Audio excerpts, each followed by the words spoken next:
Hi all. This is my poster presentation on the effect of molecular crowding on the Hill coefficient of fluorescent calcium receptors. So the Hill coefficient is a measure of the cooperativity of protein-ligand binding relationships. So as a ligand binds to a protein, it either binds with high affinity or low affinity. With a higher affinity, there's actually higher cooperativity between the ligand and the protein, which correlates to a higher Hill coefficient, or greater than 1.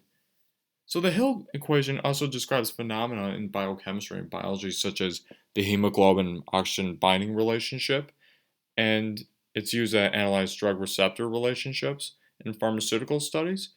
So with hemoglobin and oxygen, oxygen binds the hemoglobin in the bloodstream, which its affinity changes as the hemoglobin travels from the lungs to the tissues. So while most assays are performed in dilute solutions, um, there are conditions in cells that can't really be replicated in assays, such as molecular crowding or cellular crowding. So, cellular crowding includes nutrients, metal ions, organelles, something that a normal assay doesn't really have. But what we know is crowding impacts protein folding and enzyme activity, but it's unclear of what the effect of molecular crowding has on cooperativity. So to test this problem, we use a red fluorescent protein that's highly cooperative in fluorescent assays with free calcium ion buffers at various concentrations. So these assays were performed using molecular crowding agents such as sucrose, polyethylene glycol or PG, and glycerol. So what we have here is a RCAMP structure. So right here you're looking at a commodulin binding domain, usually used in muscle cells.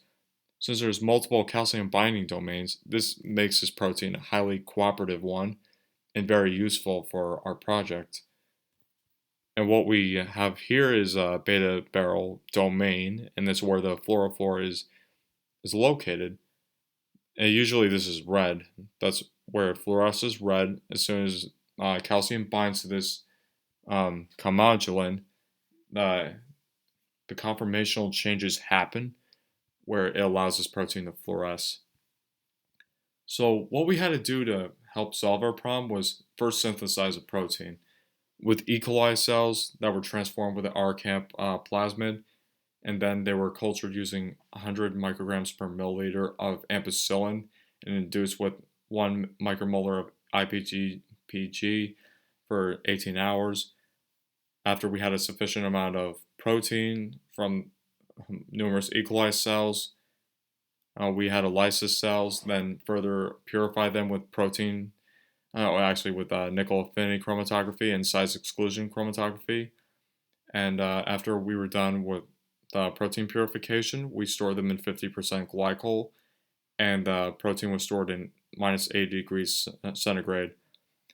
So the calcium buffers preparation was a bit tricky because it was highly unusual with a pH jump method.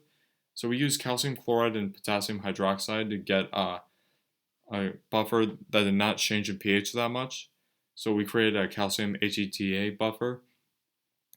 And what we did with those buffers were we created buffers that range from 0% calcium to 100% calcium. But we generated 100 microliter assays used with buffers, the calcium HETA buffer from 0% to 90%.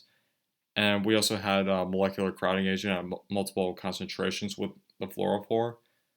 So we used a low binding microplate to generate these data points, as you see here, using a TCAM microplate fluorescent reader. As you can see here, these sigmoidal curves, they look similar. They were within 10% of each other. However, the molecular crowding agents did not really change the Hill coefficient. So we want to test other molecular crowding agents such as dextrin, other proteins, and we should also use divalent cations, see if that would compete with calcium for binding to RCAMP. Alright, and this is my presentation. Hope you enjoyed it.